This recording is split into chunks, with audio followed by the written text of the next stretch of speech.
It started with a stupid email. The kind you get when you're least expecting it, but it shatters your whole world. It wasn't like I hadn't seen the warning signs, but I never thought it would come to this. Never thought it would spiral into something this twisted, this out of control. The email was from an event coordinator at my company.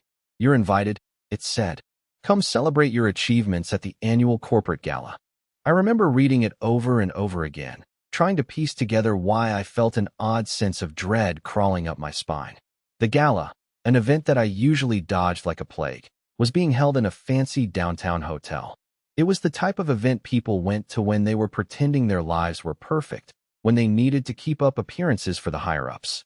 It was all about smiles, polished shoes, and shaking hands with people who couldn't care less about you. But this year was different.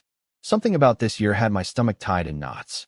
It was the first time in 3 years that the invite felt like an anchor dragging me back into a life I'd spent years trying to escape. It wasn't because of work, either. My career had been going well, too well. Promotions, projects, the kind of recognition I hadn't even dreamed of before. But the deeper I sank into this so-called success, the further I felt from the life I used to have. And that's when the dread hit. I should have known. I should have listened to the quiet warning bell that had been ringing in my head since the moment I left the email unopened for 3 days. But something pulled me forward, like I was walking into a trap and didn't even know it. I went. I put on the suit that had been collecting dust in my closet for months. I stepped into the elevator of my building like a man walking to his own execution. The hotel was, of course, everything I had imagined it to be. Marble floors, chandeliers that made the room look too grand for people like me, too perfect to be real. As I entered the ballroom, it all felt so detached, like I wasn't supposed to be there. There was no joy in it, no thrill. Just hollow smiles, forced laughter, and people pretending to care about each other. Everyone was so wrapped up in their little bubble, and I was standing on the outside of it, looking in, feeling like I didn't belong. And then, like a punch to the gut, I saw her. I didn't expect to see her. Hell, I didn't even think she'd be here. But there she was, standing by the corner with a group of people, her head slightly tilted back as she laughed at something someone said. Her blonde hair shimmered in the soft light, her eyes sparkling like they used to when she'd make that little joke that only we understood. For a moment, I couldn't breathe. Amanda, my ex-wife. I couldn't look away. I hadn't seen her in 3 years, not since the day she walked out. It wasn't like we'd ended on bad terms, not at first. We'd just drifted apart. A marriage that had lost its spark, buried under the weight of my work, my career, my endless distractions. She had tried to hold on longer than I had, but eventually, she gave up. I had pushed her to the edge, and she finally jumped. I never thought I'd see her again. I told myself I was over her, that I had moved on. But the sight of her standing there, laughing, breathing, existing in the same space as me, it was like a shock to my system. Everything came flooding back. The good memories, the bad, the way she used to touch my arm when she wanted to get my attention, the way she always knew when I was lying, even when I didn't say a word. It was all there. She must have noticed me staring because, before I could look away, her eyes locked onto mine. For a split second, everything stopped. The chatter, the clinking of glasses, the music, it all vanished. There was just me, and her, and the weight of everything we had lost in those 3 years. And then, she did something I wasn't ready for. She didn't smile. She didn't approach me like we could start over. No. Instead, she froze. Her eyes widened just a fraction, and she took a step back, like she had seen a ghost. I wanted to call her name, to say something, anything, but nothing came out. I was paralyzed. She turned away quickly, like she had been burned, and walked to the other side of the room without a single glance back. I didn't know if I should follow her or stay frozen where I was. But I was too far gone already. I needed to know what had happened, what had changed, what had happened in 3 years that made her act like she had never known me at all. I don't know why I did it, but I moved forward. I didn't think. I just walked. She hadn't seen me yet, or maybe she was trying to avoid me. I could hear the soft murmur of voices and the clink of champagne glasses as I got closer. I finally caught up with her near the windows, where the lights from the city were just beginning to flicker on, casting a soft glow. She was standing alone now, looking out at the skyline, lost in thought. I stood there for a moment, trying to gather my thoughts, but I couldn't. And that's when it happened. She turned, and our eyes met again. But this time, it wasn't just surprise. This time, there was pain, and it hit me like a freight train. Before I could say a word, she spoke first, her voice barely above a whisper. "You shouldn't be here, Jacob." The words sliced through me. It wasn't anger. It wasn't bitterness. It was something worse. Something far more devastating. I wasn't ready for this. For the cold, quiet truth that hit me harder than anything she could have said. I didn't know what to say. The words, which had been swirling in my head for the last 3 years, seemed to evaporate the second she spoke. "You shouldn't be here, Jacob," she repeated, her voice quiet but firm, like she was trying to put distance between us with just that one sentence. I wanted to explain. I wanted to apologize. I wanted to tell her everything I'd been holding inside since the day she walked away, but I couldn't find the right words. It felt like my mouth had gone dry. For the first time since she left, I realized how little I knew her now. The last time we spoke was so distant. She left without any real closure, and I never really understood why. Yes, we drifted apart, but was that really enough to end everything? Had she really stopped loving me, or was there something else? Something I didn't see? I stood there, staring at her, waiting for some sign that this awkward moment could turn into something. Anything, other than just another painful reminder of our past. She seemed like a different person now. Her eyes, the eyes I had once known so well, were harder, guarded. And I hated myself for not seeing this change earlier. For a moment, there was silence between us. The low hum of conversation in the background, the clinking of glasses, the music, all of it seemed so distant. All I could hear was the sound of my heart pounding, the weight of regret sitting on my chest like a heavy stone. "Amanda," I finally managed to croak. But she didn't look at me when I said her name. Instead, she turned her gaze back to the city lights outside, as if the skyline was more interesting than the man she once called her husband. "Jacob," she said, her voice colder now, almost detached. "It's been a long time. I'm not sure what you expected, but I don't think we're ever going to go back to what we were." The truth hit me like a slap to the face. My stomach twisted, my chest tightened. It was as if she had just ripped away all the illusions I'd built up over the last 3 years. I had always hoped, no, prayed, that there was a chance. That one day, she'd look at me and see the man she fell in love with again. But now I realized I was only fooling myself. I never wanted this. I whispered, but I wasn't sure if she even heard me. The words felt hollow, useless. She finally turned to face me, her expression softening just enough that I thought there might be something left, something beneath the walls she'd built around herself. But before I could say anything else, she spoke again. "I know you didn't want it, but sometimes, wanting something isn't enough to make it right." Her words hit me harder than I expected, like a punch in the gut.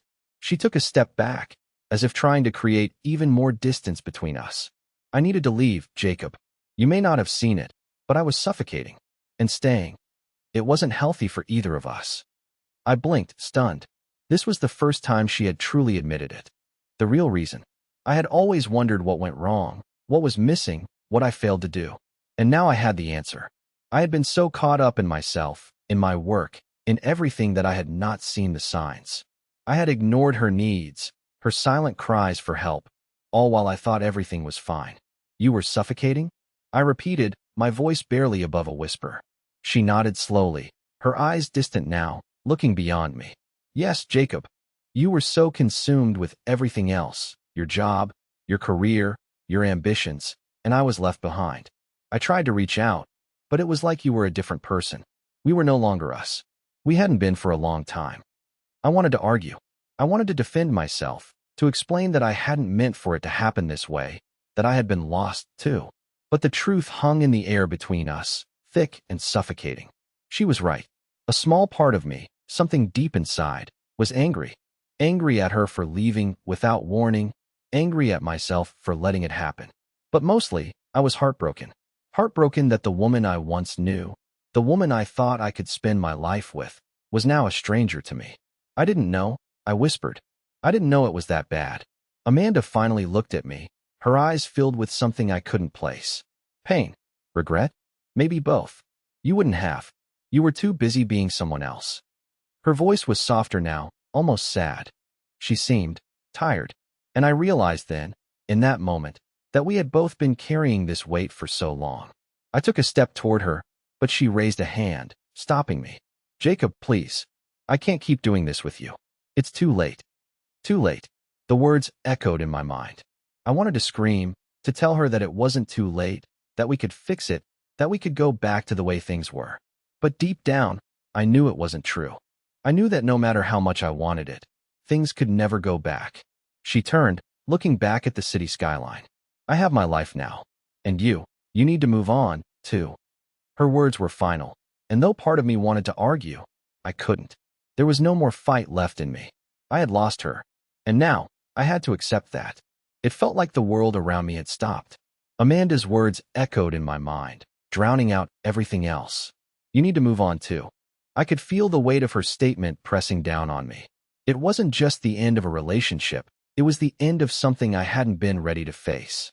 I took a step back, trying to find my footing. My hands were shaking, and for a moment, I felt lightheaded, as if I might collapse right there. I had thought I was prepared. I thought I had accepted that our marriage was over.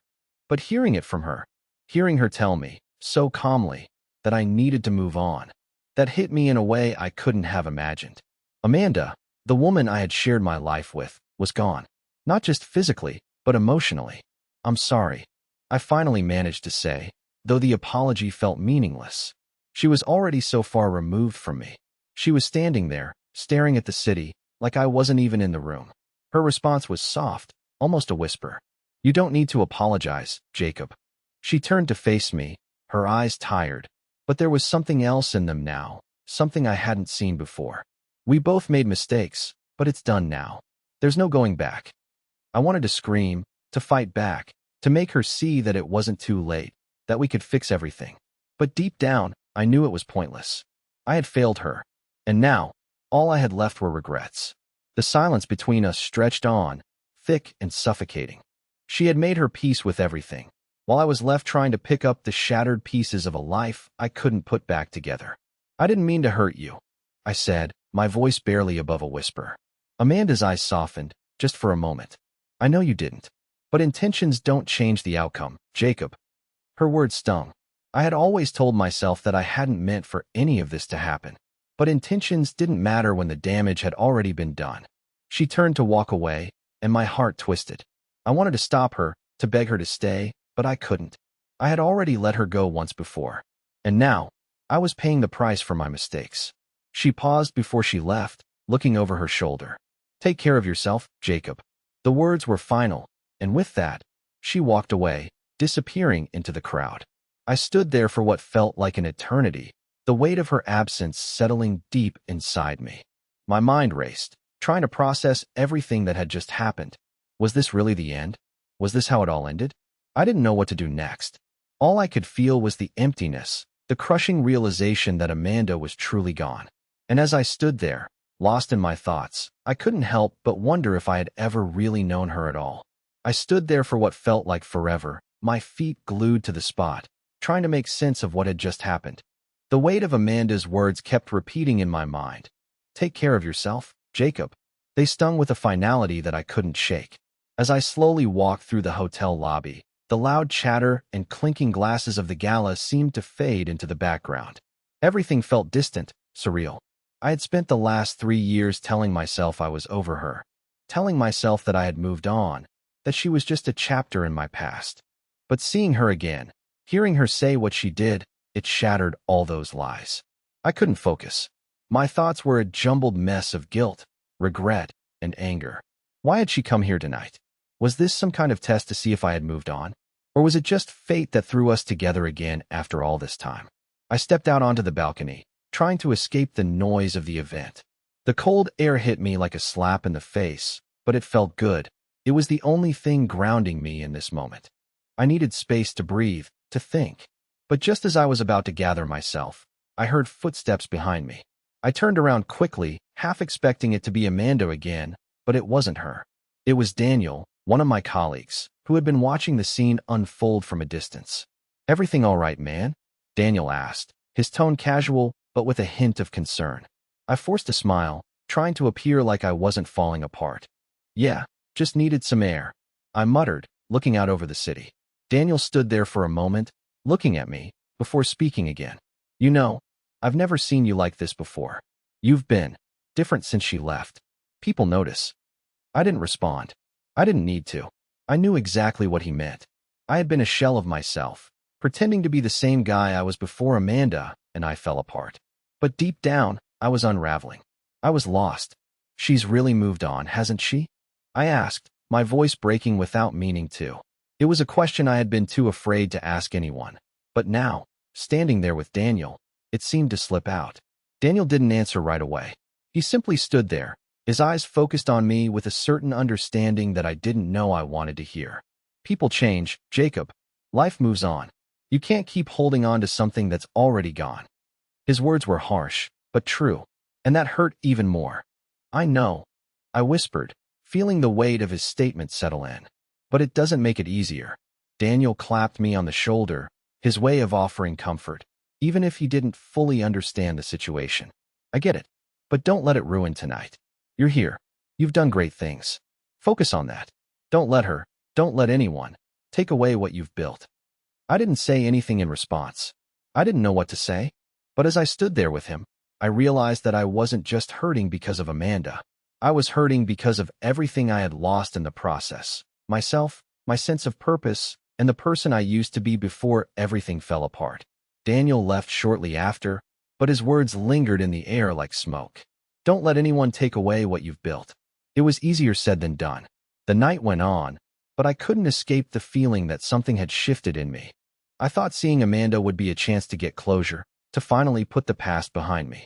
But now I realized that closure wasn't something anyone else could give me. It was something I had to find on my own. And as I returned to the gala, trying to pretend like everything was fine, I couldn't help but wonder, was I really ready to let go? Or was I just holding on to the ghost of what we once had? I didn't expect it to feel like this. Walking back into the gala after Amanda left, the energy of the room was completely different.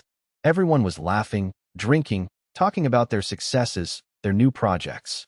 Meanwhile, I was carrying the weight of an emotional bombshell that had just been dropped on me. I tried to act normal. I plastered a smile on my face and shook a few hands, exchanging pleasantries. But nothing felt real anymore. All I could think about was Amanda, how she looked at me as if I were a stranger. How those last words, "Take care of yourself, Jacob," stung more than I could handle. I grabbed another drink, trying to drown out the confusion swirling inside me. My mind kept replaying our brief conversation, the distance between us so palpable it was suffocating. We both made mistakes. Her words from earlier echoed in my ears. I wanted to believe it, to tell myself that we were both responsible for how things turned out, but deep down, I knew the truth. I had let her go. A part of me wished I could go back, undo the months of neglect and lost communication. But time didn't work like that. I had to face the fact that Amanda had made her choice, and I had failed to stop her from walking away. Just as I was about to retreat into myself again, I felt someone tap my shoulder. I turned around to see Mara, one of my coworkers, standing there with a curious look in her eyes. "Jacob, you okay?" Her voice was gentle, but I could see the concern behind it. She knew something was off, and probably, so did everyone else. I didn't want to talk about Amanda, not now. So I forced a smile. "Yeah, just a bit tired, you know." Mara didn't buy it, but she didn't press further. Instead, she handed me a small envelope. "This came for you. Someone left it with the event coordinator," she said, her tone shifting to something a little more serious. I took the envelope, confused. There was no name on it, just my name in block letters. Inside, I found a simple card, handwritten in bold, neat script. "It's time to move on." The words hit me like a cold slap. I scanned the room quickly, wondering if Amanda was somehow watching me. But there was no sign of her. I looked down at the card again. "It's time to move on." The words were too familiar, too much like something she would say. I stuffed the card back in the envelope, feeling my stomach twist. I couldn't figure it out. Who left this? Why now? In a panic, I looked around for a familiar face, someone who might be able to explain this weird moment. But everyone seemed busy, caught up in their own little worlds. And for the first time that night, I realized something. Amanda wasn't coming back. I wasn't just holding on to a relationship that had ended 3 years ago. I was holding on to the ghost of what we could have been, what I had wanted us to be. The rest of the evening blurred by in a haze. I went through the motions, nodding politely to people, pretending to laugh at jokes, holding onto that damn glass of whiskey as if it could numb the chaos inside me. But I couldn't stop thinking about the card. It's time to move on. Who left it? Was it a cruel joke? I ran my fingers over the envelope, over the rough paper, trying to find some clue, anything that might tell me who was behind this. But there was nothing. No signature, no hint of who might have written it. I stepped outside for a moment, away from the noise and the lights. The cold air was like a slap to my face, but it cleared my head for a second. I needed to think. What was going on? Why was this happening now, when I thought I was finally moving forward? As I stood there, lost in my thoughts, I saw a shadow move at the far end of the alleyway leading away from the hotel. Someone was standing there, watching me. My first thought was that it was just another guest, maybe someone who had stepped out for a cigarette. But the figure didn't move, didn't make a sound. Curious, I started walking toward them. My heart was pounding, unsure of who this person was or why they were standing there in the dark. As I got closer, I recognized the silhouette. It was her. Amanda. I froze, my breath catching in my throat. What the hell was she doing here? She had just left the gala, had practically disappeared from my life for the last 3 years, and now she was standing in front of me, like a ghost from my past. She didn't say anything at first, just stared at me with those same eyes that had once seen right through me. I opened my mouth to speak, but the words stuck in my throat. She looked different. Harder, maybe. More distant. Finally, she spoke, her voice barely above a whisper. Did you get the card? I didn't answer at first. My mind was racing. How did she know about the card? Did she leave it? Was this some twisted game she was playing with me? Did you? She repeated, her voice tinged with a sadness I hadn't expected. I nodded slowly. Yes, I got it. What is this, Amanda? What are you doing here? She sighed deeply, rubbing her temples as if the weight of everything was finally too much. I didn't want to do this, Jacob. I didn't want to come back into your life like this, but I don't know how else to make you understand. I could barely keep my composure. Everything inside me screamed for answers, but I didn't know how to ask. Understand what? I asked, my voice thick with emotion. Why did you leave? Why did you just disappear without a word? Amanda looked down, as if trying to find the right words. I left because I was drowning, Jacob. I loved you, but I wasn't myself anymore. I didn't even know who I was with you anymore. You were so consumed by everything, by your work, your ambitions, that I couldn't breathe. I couldn't even reach you. Her words hit me like a punch in the gut. For the first time in years, I felt the weight of my own mistakes. I had known something was wrong, but I had never understood the depth of it until now. I didn't know, I whispered. I didn't see it. She nodded slowly, her eyes never leaving mine. That's the point, Jacob. You were never there anymore. And I had to leave. But I had to do it for me, not for you. I had to move on. But I don't know how to make you understand that. I can't keep pretending that we can go back to what we were. I wanted to argue, to tell her that I could change, that I was different now. But I knew that wouldn't be enough. Not anymore. Amanda took a step back, her eyes filled with something like regret. I never wanted to hurt you, but I think you're holding on to something that's already gone. She turned, walking away without another word, disappearing into the night. I stood there, rooted to the spot, completely numb. I couldn't move. Her words replayed in my head like a broken record. I loved you, but I wasn't myself anymore. I stood there for what felt like hours, the cold air now biting through my jacket, but I didn't feel it. I couldn't feel anything. I had failed. In the worst way possible. It was like the entire foundation of everything I thought I knew about us had crumbled in an instant.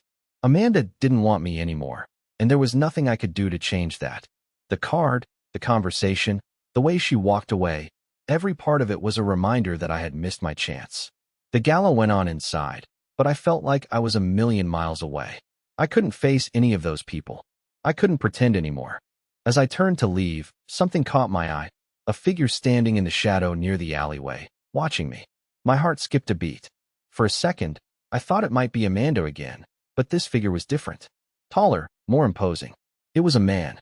I froze. He was staring right at me, his face hidden in the darkness. I could feel his gaze cutting through me, like he knew exactly what I was feeling. Before I could react, he stepped forward, his footsteps loud on the pavement. Jacob, isn't it? I didn't answer. How did he know my name? He took another step closer. I think we need to talk. I stood there, my pulse racing, unsure of what to make of this stranger. His presence felt unnervingly familiar, like he had been watching me for longer than I cared to admit. But in that moment, I couldn't bring myself to be afraid. There was something about him that felt unexpected, like he had the answers I didn't even know I needed. "I'm not looking for trouble," I said, my voice barely above a whisper, trying to read his intentions. The man smiled, a calm, almost reassuring smile. "Good, because trouble is the last thing I'm here to bring." He stepped closer, and I could finally make out his features, sharp jawline, deep-set eyes, but it was the warmth in his gaze that stood out. He wasn't threatening, not at all. In fact, he seemed empathetic, like he understood exactly what I was going through. "I know what you're thinking," he continued. "Amanda, the card, everything. You're questioning what went wrong and how you got here. But sometimes, the answers aren't what we want them to be. They're what we need." I felt a strange, overwhelming sense of clarity wash over me, like he was speaking directly to the turmoil inside me. "And what do I need?" I asked, my voice barely more than a breath. "Peace," he said simply. "You need peace with yourself. The past is gone, Jacob, but you're still here, still standing. That's something worth holding on to." I didn't know what to say at first. His words had hit me harder than I expected, sinking deep into the pit of my chest. Amanda was gone, yes, but I wasn't. I was still here, still breathing, still capable of something new, something better. The man took a step back, his gaze softening. "You can't keep chasing ghosts, but you can build something beautiful from the wreckage. Don't let your pain define you. Let it teach you." I stood there, processing everything, the weight lifting ever so slightly from my shoulders. I didn't need to chase what was already lost. I needed to find peace with what was in front of me. My life. The possibilities. I think I understand," I said slowly, a sense of calm settling over me. The anger, the bitterness, the confusion, they all started to fade. "Thank you." He smiled again, giving me a knowing look. "No problem. Take care of yourself, Jacob. You've got this." And with that, he turned and walked away into the night, disappearing just as mysteriously as he had appeared. As I stood there alone, a strange peace washed over me. For the first time in years, I felt like I could breathe. I wasn't going to spend the rest of my life looking back at what I had lost. I was going to focus on what I could still build, what I could still create. Amanda had moved on, but so had I. It was time to stop dwelling in the past and start living for the future. The unknown wasn't so scary anymore. I turned and walked back into the gala, ready to face whatever came next with a new perspective. The night didn't seem so overwhelming anymore. I had a long road ahead, but I was no longer afraid to walk it. The past was over. The future was waiting. And for the first time in years, I was ready.